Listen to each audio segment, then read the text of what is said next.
Hello दोस्तों, good morning, नमस्कार। आप सभी का स्वागत है आप सभी के अपने यूट्यूब चैनल परीक्षा की शिक्षा में। आई होप कि आप सभी अच्छे होंगे और आपकी जो तैयारी है अच्छे तरीके से चल रही है। जो बच्चे क्लास में फर्स्ट टाइम है, पहली बार नए हैं, उन सभी को बताते हैं हमारे चैनल पे जो आपकी बीएड प्रवेश परीक्षा 2024 की आपकी तैयारी है साथ ही रेगुलर बेसिस पे करवाई जाए। तो जिसे भी तैयारी पूरी करनी है, कंप्लीट करनी है, चैनल को सब्सक्राइब करके हमारे साथ जुड़ जाएंगे। उसके बगल में जो बेल आइकन देगा उसको ऑन कर लेंगे। ठीक है, क्लास का समय देखिए, जीके जीएस की जो क्लास है सुबह 10 बजे डेली आपको हमारे चैनल पर देखने को मिलती है। रीजनिंग की जो क्लास है दोपहर को 1 बजे। कला की क्लास जो आपकी बंद हो चुकी है, और हिंदी की जो क्लासेस हमको 7 बजे, तो हमारे क्लासेस का शेड्यूल आपको याद करके रखना है। इसी टाइम पर क्लासेस से जुड़ना, अपनी तैयारी को जो है पूरा और कंप्लीट करना चाहते हो। ठीक है, बाकी अगर आपका और कोई डाउट और कोई क्वेश्चन तो आप हमारे इंस्टाग्राम पर पूछ सकते हैं। परीक्षा की शिक्षा का इंस्टाग्राम का पेज है, छोड़िए। अभी गए आज का ये ना, हाँ ये आज का लास्ट डेट है। आप हमें देखिए, इंस्टाग्राम और टेलीग्राम का जो लिंक है नीचे डिस्क्रिप्शन में दिएगा। आप हमें वहां पे आकर ज्वाइन कर सकते हैं। परीक्षा की शिक्षा का नीचे डिस्क्रिप्शन में दोनों का लिंक मिल जाएगा। ठीक है, और जो क्लासेस है, आज के लिए आखिरी क्लास है आप सभी की। मतलब आज, मतलब जीके जीएस की आज की आखिरी क्लास है। कल आपका एग्जाम है, तो उसके लिए आप सभी को ऑल द बेस्ट। अच्छे से एग्जाम दीजिएगा। ठीक है, कोई पैनिक होने की जरूरत नहीं, घबराने की कोई जरूरत नहीं। आराम से, शांति से एग्जाम दे दें। क्वेश्चन आराम से पढ़ के आप लोग एग्जाम दीजिएगा। ठीक है, चलिए तो क्लास से स्टार्ट करेंगे। देखते हैं आपका क्या दिया गया है। क्वेश्चन नंबर 1 दिया गया है, सती प्रथा को ब्रिटिश भारत में किसके शासनकाल में असंवैधानिक घोषित किया गया था।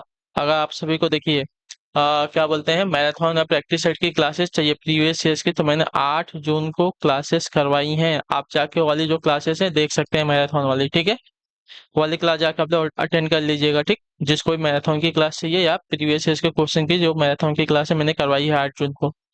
चलिए इसका उत्तर देंगे पहले। सती प्रथा को ब्रिटिश भारत में किसके शासनकाल में असंवैधानिक घोषित किया गया था। तो आपका राइट आंसर हो जाएगा साथियों, लॉर्ड विलियम बेंटिंग के, जो आपका दिया गया यहाँ पे बी विकल्प आपका राइट आंसर हो जाएगा। ठीक है, 4 दिसंबर 1829 में तत्कालीन ब्रिटिश भारत के governor general Lord William Bentinck ने बंगाल सती रेगुलेशन पास करके पूरे ब्रिटिश भारत में सती प्रथा को असंवैधानिक घोषित किया था। ठीक है, चलिए अगले क्वेश्चन पर बढ़े। आपका दूसरा नंबर बताएं की कोशिश करेंगे। राइट आंसर क्या हो जाएगा, दिल्ली का प्रथम मुस्लिम शासक कौन था। बताइए, दिल्ली का प्रथम मुस्लिम शासक कौन था। तो आपका राइट आंसर हो जाएगा कुतुबुद्दीन ऐबक, जो आपका दिया गया पहला ऑप्शन आपका राइट आंसर है। ठीक है, कुतुबुद्दीन ऐबक जो है दिल्ली सल्तनत का प्रथम मुस्लिम शासक था। क्लियर है। 1206 में गौरी की मृत्यु के बाद वह दिल्ली सल्तनत की गद्दी पर बैठा। रजिया सुल्तान जो है मध्यकालीन भारत की पहली और आखिरी महिला शासक थी। ठीक है, जिसने जो है 1236 से लेकर 1240 ईस्वी तक जो है शासन किया था। चलिए अगले क्वेश्चन पे बढ़े। आपका तीसरा नंबर है, उत्तर देने की कोशिश करेंगे। आर्टिस्ट का भारत में सरकारी लेखों का ऑडिट करने का अधिकार किसे है। बताइए, भारत में सरकारी लेखों का ऑडिट करने का अधिकार किसे है। तो भारत में सरकारी लेखों का ऑडिट करने का अधिकार आपका काय को है। ठीक है, जो आपका सेल पिकअप देगा आपका राइट आंसर। ठीक है, भारत के नियंत्रक और महालेखा परीक्षक, जिसको कैग कहते हैं, इसको जो है सरकारी लेखों का ऑडिट करने का अधिकार है। कैग जो है भारतीय लेखा परीक्षा और लेखा विभाग का प्रमुख एवं सार्वजनिक क्षेत्र का प्रमुख संरक्षक होता है। ठीक है, कैग भारत की संचित निधि एवं प्रत्येक राज्य और केंद्र शासित प्रदेश की संचित निधि से संबंधित खातों के सभी प्रकारों के खर्चों पर परीक्षण करता है। ठीक है, क्लियर है।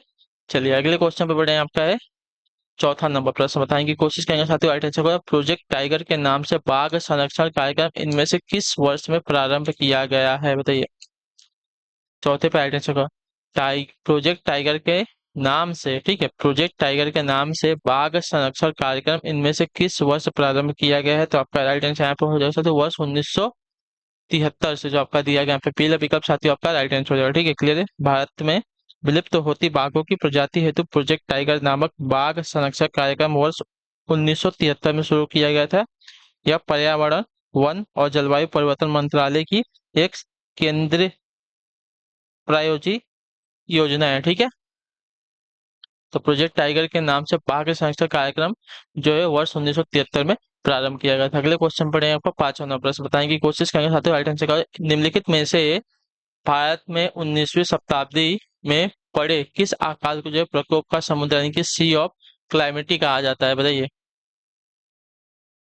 निम्नलिखित में से भारत में 19वीं शताब्दी में पड़े किस अकाल को जो है प्रकोप का समुद्र यानी कि सी ऑफ क्लैमिटी कहा गया है। इसका राइट आंसर क्या हो जाएगा। तो इसका राइट आंसर आपका हो सकते हो उड़ीसा अकाल 1866 67 को, जो आपका दिया गया सी विकल्प आपका राइट आंसर हो जाएगा। ठीक है, क्लियर हो गया इसके बारे में। वर्ष 1866-67 में उड़ीसा अकाल को जो है विपत्ति का समुद्र या प्रकोप का समुद्र के नाम से जो है जाना था। इस अकाल से जो है भारत का पूर्वी तट प्रभावित हुआ था, जिससे लगभग जो है 5 लाख आबादी जो है प्रभावित हुई थी। 5 लाख की आबादी जो है प्रभावित हुई थी, इतना याद रखिए, ठीक है। अगले क्वेश्चन में आपका छठा नंबर प्रश्न क्या देगा? सुभाष चंद्र बोस ने स्वतंत्र भारत की अंतरिम सरकार की स्थापना की घोषणा कब की थी? बताइए।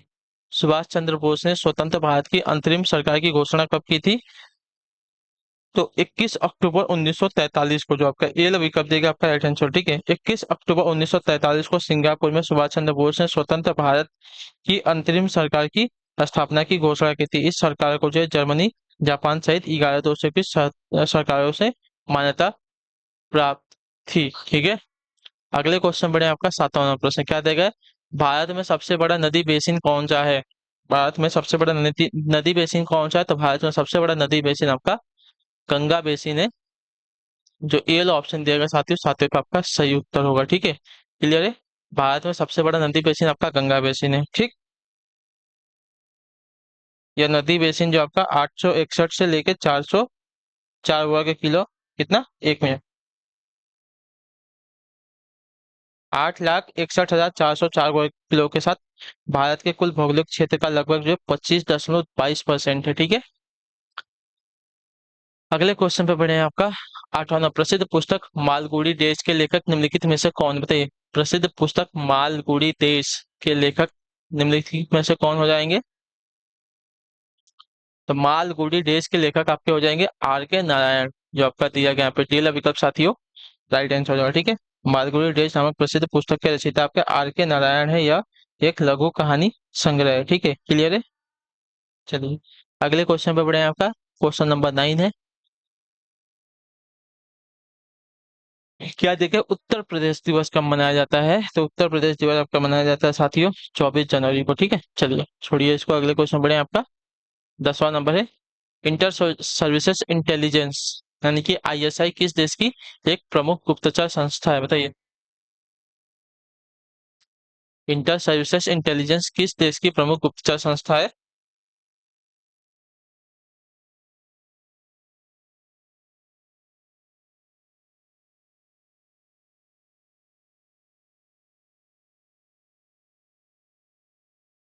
तो आपका राइट आंसर हो जाएगा साथी यहाँ पे पाकिस्तान की, ठीक है।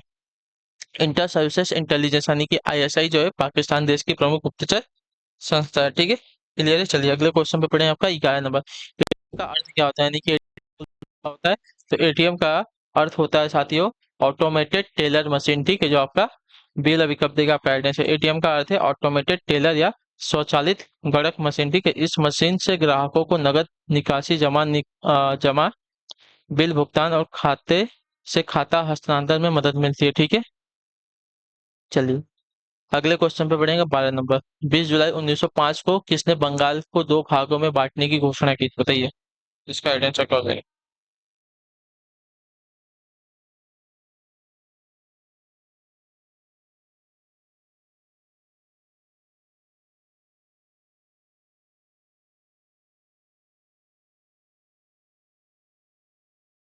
तो आपका राइट आंसर लॉर्ड कर्जन है, ठीक है। जो आपका बिल अभी कब देगा साथियों, आपका सही उत्तर, ठीक है। 20 जुलाई 1905 में भारत के वायसराय लॉर्ड कर्जन ने बंगाल को जो है दो भागों, बंगाल एवं पूर्वी बंगाल में विभाजित करने की घोषणा की थी, ठीक है।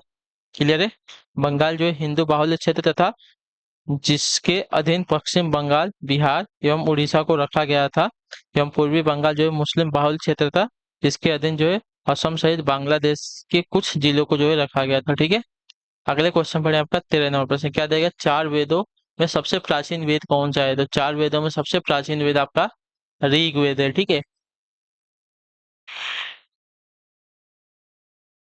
क्लियर है? ऋग्वेद सबसे प्राचीन वेद है। इसमें जो है 10 मंडल, 1028 सूक्त एवं जो है 10,462 ऋचाएं हैं, ठीक है। क्लियर है?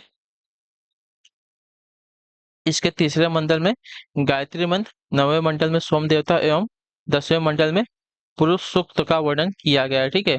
और इसके पाठकर्ता को होत्री के नाम से जाना जाता है। जो इसका पाठ करता है उसको होत्री कहते हैं, ठीक है। अगले क्वेश्चन बढ़ेंगे 15 नंबर क्या देगा?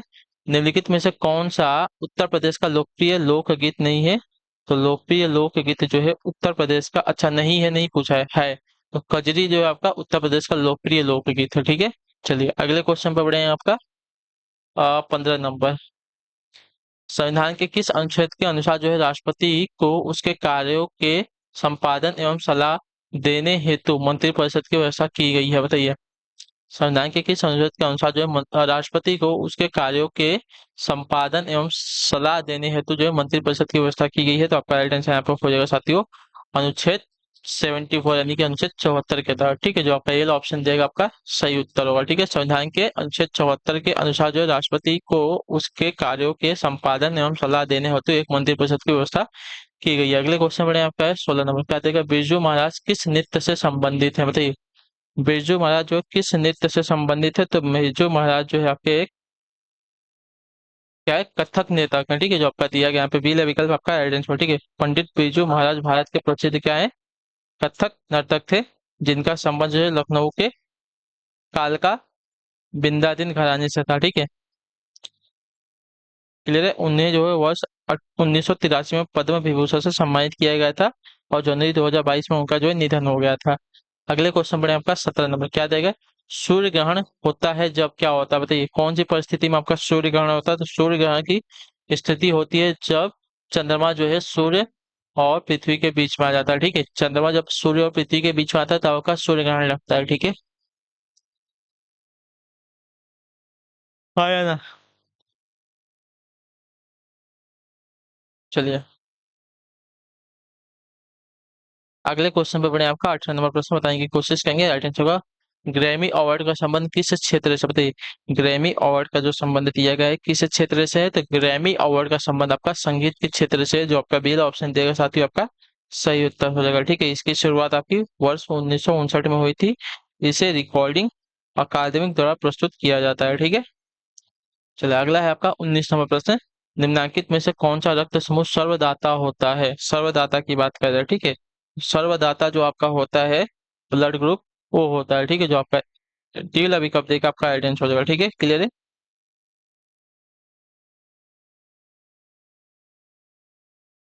मतलब वो ब्लड ग्रुप का आदमी जो है किसी को भी रक्त दे सकता है, ठीक है। क्लियर है। चलिए अगले क्वेश्चन पे बढ़े हैं आपका 20 नंबर, बताने की कोशिश करेंगे 20 का आइडेंस का, वर्मी कंपोस्ट किसकी जाती है, बताइए। वर्मी कंपोस्टिंग जो है किसकी जाती है, तो वर्मी कंपोस्टिंग जो है जाती है आपकी कृमि की। जो आपका दिया गया यहाँ पे सी विकल्प साथियों आपका राइट आंसर होगा, ठीक है। क्लियर है। वह प्रक्रिया जिसमें कृमियों विशेष रूप से केंचुओं के माध्यम से ऑर्गेनिक अपशिष्ट यानी कि जैविक कचरे का अपघटन किया जाता है, जिससे उत्पाद के रूप में उर्वरक खाद मिलती है, उसे वर्मी कंपोस्टिंग कहते हैं। कि केंचुआ खाद या वर्मी कंपोस्ट का एक उत्तम जैव उर्वरक है, ठीक है। क्लियर है। चलिए अगला है आपका 21 नंबर, 21वां वर्ष 2023 में शंघाई सहयोग संगठन शिखर सम्मेलन की मेजबानी निम्न से कौन करेगा, तो इसका राइट आंसर आपका हो जाएगा साथियों शंघाई सहयोग संगठन शिखर सम्मेलन की मेजबानी जो है आपकी किसने की थी ना, करेगा नहीं, आपकी भारत ने की थी, ठीक है। जो आपका बिल अभी कब देगा आपका राइट आंसर होगा, ठीक है। चलिए अगला है आपका 22 नंबर क्वेश्चन, भारतीय वन अनुसंधान संस्थान कहाँ पर स्थित है, बताइए। भारतीय वन अनुसंधान संस्थान कहाँ पर स्थित है, तो आपका स्थित है साथियों देहरादून में। जो आपका ये विकल्प देगा साथियों 22 पे आपका सही उत्तर होगा, ठीक है। चलिए उत्तराखंड की राजधानी देहरादून में आपका भारतीय वन अनुसंधान संस्थान स्थित है, ठीक है। इसकी स्थापना वर्ष 1906 में इंपीरियल फॉरेस्ट इंस्टीट्यूट के रूप में की गई थी। अगले क्वेश्चन पे बढ़े हैं आपका 23 नंबर, गुगली शब्द का संबंध किस खेल से है, बताइए। गुगली शब्द का संबंध किस खेल से है, तो गुगली शब्द का संबंध आपका हो जाएगा साथियों क्रिकेट खेल के साथ। जो आपका दिया गया यहाँ पे टी विकल्प आपका सही उत्तर होगा, ठीक है। क्लियर है। चलिए अगले क्वेश्चन पे बढ़े हैं आपका 24वां प्रश्न बताने की कोशिश करेंगे 24 आपका आइडिया होगा, राज्य सरकार का आधिकारिक विधिक सलाहकार कौन, बताइए। राज्य सरकार का आधिकारिक विधिक सलाहकार कौन होता है, तो राज्य सरकार का आधिकारिक विधिक सलाहकार आपका होता है साथियों कौन, तो महाधिवक्ता। जो आपका डील विकल्प देगा साथियों आपका सही उत्तर हो जाएगा, ठीक है। राज्य सरकार का सर्वोच्च कानून अधिकारी होता है जो सभी कानूनी मामले में राज्य सरकार को सलाह देने के लिए जिम्मेदार होता है, ठीक है। भारतीय संविधान के अनुच्छेद 165 के अनुसार जो है प्रत्येक राज्य का राज्यपाल उच्च न्यायालय का न्यायाधीश होने के लिए आहित किसी व्यक्ति को जो है राज्य का महाधिवक्ता नियुक्त करेगा, ठीक है। चलिए अगले क्वेश्चन बढ़ेंगे 25 नंबर, क्या देगा, थियोसॉफिकल सोसाइटी का प्रचार प्रसार भारत में किसने किया था, बताइए। थियोसॉफिकल सोसाइटी का प्रचार प्रसार भारत में किसने किया था?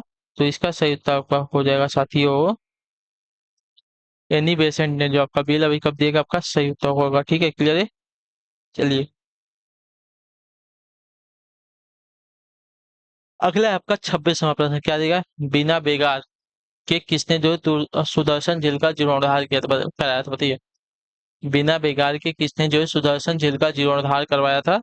तो आपका राइट आंसर यहाँ पे हो जाएगा साथियों रुद्र दमन प्रथम ने। ठीक है, जो आपका दिया गया यहाँ पे डी वाला विकल्प आपका राइट आंसर। रुद्र दमन प्रथम ने बिना बेगार या अतिरिक्त कर के सुदर्शन झील के जीर्णोद्धार करवाया था। सुदर्शन झील का निर्माण जो है मौर्य काल में पुष्प गुप्त ने करवाया था। ठीक है,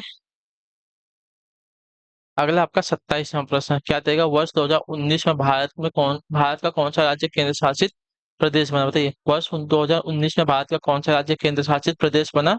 तो आपका राइट आंसर यहाँ पे हो जाएगा साथियों जम्मू कश्मीर। ठीक है, जो आपका दिया गया यहाँ पे सील ऑप्शन आपका राइट आंसर होगा। ठीक है, 5 अगस्त 2019 को केंद्र सरकार द्वारा लाए गए जम्मू कश्मीर पुनर्गठन अधिनियम के द्वारा जो है जम्मू कश्मीर राज्य को दो अलग केंद्र शासित प्रदेशों जम्मू कश्मीर और लद्दाख में बांट दिया गया था। ठीक है, चलिए अगले क्वेश्चन बढ़ेगा आपका 28वां प्रश्न, क्या देगा? सूर्य से आने वाली पराबैंगनी किरणें उत्पन्न करती हैं क्या? फेफड़े का कैंसर, त्वचा का कैंसर, मुख का कैंसर या यकृत का कैंसर? तो इसका राइट आंसर आपका हो जाएगा साथियों त्वचा का कैंसर, जो आपका बीला विकल्प देगा आपका सही उत्तर होगा। ठीक है, क्लियर है। सूर्य से आने वाली पराबैंगनी किरणों से त्वचा का कैंसर होने की संभावना होती है। यह किरणें एक प्रकार की विद्युत चुंबकीय विकिरण है जिनकी तरंग दैर्ध्य प्रत्यक्ष प्रकाश से कम होती है। इन किरणों से पृथ्वी सतह की रक्षा ओजोन परत करती है। ठीक है, चलिए अगला आपका 29 नंबर प्रश्न, 29 नंबर, क्या देगा? निम्नलिखित में से किसे जो है DRDO का नया अध्यक्ष नियुक्त किया गया है? तो DRDO का नया अध्यक्ष आपका नियुक्त किया गया था 2022 में समीर बी कामत को। ठीक है, समीर बी कामत को, तो जो आपका दिया गया यहाँ पे ये वाला विकल्प आपका एड्रेस है, 2022 की बात हो रही है। ठीक है, चलिए 30 नंबर प्रश्न, हाल ही में भारत का 36वां शतरंज ग्रैंड मास्टर कौन बना, बताइए। 36वां ग्रैंड मास्टर जो है भारत का कौन बना है? तो आपका राइट आंसर हो जाएगा साथियों शतरंज का। ठीक है, शतरंज का ग्रैंड मास्टर कौन बना है? 76वां ना, 36वां नहीं है, 76वां। हाल ही में भारत के 76वां शतरंज ग्रैंड मास्टर कौन बना है? तो आपका राइट आंसर आपको हो जाएगा साथियों प्रवण आनंद। ठीक है, जो आपका बी लबी कप देगा आपका सही उत्तर हो जाएगा। ठीक है, क्लियर है सभी को। चलिए अगला आपका 31 नंबर, क्या देगा? निम्नलिखित में से क्या स्टेनलेस स्टील का संगठक है? स्टेनलेस स्टील का संगठक क्या होता है? देखिए, स्टेनलेस स्टील का संगठक आपका होता है क्रोमियम, जो आपका बी ई एल ऑप्शन देगा आपका 1 मिनट। स्टेनलेस स्टील का घटक क्या नहीं होता है? अच्छा, संगठक क्रोमियम आयरन निकेल होता है। एल्युमिनियम जो है इसका संगठक नहीं होता है, नहीं होता है। ठीक है, हमसे नहीं पूछा है तो नहीं होता है आपका एल्युमिनियम। क्रोमियम आयरन निकेल जो इसके संगठक होते हैं स्टेनलेस स्टील के। अगले क्वेश्चन बढ़ेगा ऊपर 32 नंबर, क्या देगा? निम्न में से किसे जो है 52वें दादा साहेब फाल्के पुरस्कार से सम्मानित किया गया है? 52वें दादा साहेब फाल्के पुरस्कार से सम्मानित किया गया था साथी आपका आशा पारेख को। ठीक है, जो आपका दिया गया बी विकल्प आपका राइट आंसर हो जाएगा। ठीक है, क्लियर को 30 सितंबर 2022 को राष्ट्रपति द्रौपदी मुर्मू ने अभिनेत्री आशा पारेख को जो है 52वें दादा साहेब फाल्के पुरस्कार से सम्मानित किया था। ठीक है, क्लियर है। ये जो भारतीय सिनेमा के क्षेत्र में सर्वोच्च पुरस्कार है। अगला है आपका 33 नंबर, 33 नंबर, सेफोलॉजी क्या है? सेफोलॉजी क्या है आपका? तो सेफोलॉजी आपका होता है चुनाव मतदान आदि का सांख्यिकीय अध्ययन। ठीक है, जो आपका ए ला विकल्प देगा आपका राइट आंसर होगा। ठीक है, सेफोलॉजी आपका होता है चुनाव मतदान आदि का सांख्यिकीय अध्ययन। इस शब्द का प्रतिपादन वर्ष 1948 में ब्रिटिश नागरिक WFR हार्डी ने किया था। ठीक है, 34 नंबर, 34 नंबर, 2011 की जनगणना के अनुसार भारत का जनसंख्या घनत्व कितना, बताइए। 2011 की जनगणना के अनुसार भारत का जनसंख्या घनत्व कितना है? तो आपका राइट आंसर यहाँ पे हो जाएगा साथियों 382 प्रति वर्ग किलोमीटर। ठीक है, जो आपका दिया गया यहाँ पे डी वाला विकल्प आपका राइट आंसर हो जाएगा। ठीक है, क्लियर हो गया इसके बारे में। 2011 की जनगणना के अनुसार भारत का जनसंख्या घनत्व तो आपका 382 व्यक्ति प्रति वर्ग किलोमीटर है। चलिए आखिरी क्वेश्चन है, लोकसभा का चेयरमैन कौन होता है, बताइए। लोकसभा का चेयरमैन कौन होता है? तो लोकसभा का चेयरमैन आपका लोकसभा स्पीकर होता है। ठीक है, जो आपका सी विकल्प देगा आपका सही उत्तर हो जाएगा। ठीक है, लोकसभा की अध्यक्षता करता है यह ठीक है। और अभी जो है जल्दी ही लोकसभा का स्पीकर कौन चुना गया है? ओम बिरला, जो कि पुराने हमारे लोकसभा के स्पीकर थे, दोबारा जो है ओम बिरला को लोकसभा का स्पीकर चुना गया, ये बात भी याद रखिएगा, ठीक है। चलिए, अब तो इसी के साथ जो आपकी क्लास है आज की यहीं पे कंप्लीट होती है। आई होप कि आपको जो क्लास है अच्छी लगी होगी। अच्छी लगी तो क्लास को लाइक करें, चैनल पहले चैनल को सब्सक्राइब, और हमें जो है कमेंट अपने राय क्लास के बारे में जो है आपको क्लास कैसी लगी। तो हम आपसे मिलेंगे आपकी अगली क्लास में, तब तक के लिए टाटा बाय बाय, जय हिंद जय भारत। आपसे क्लास से जुड़ने के लिए बहुत बहुत ही धन्यवाद साथियों।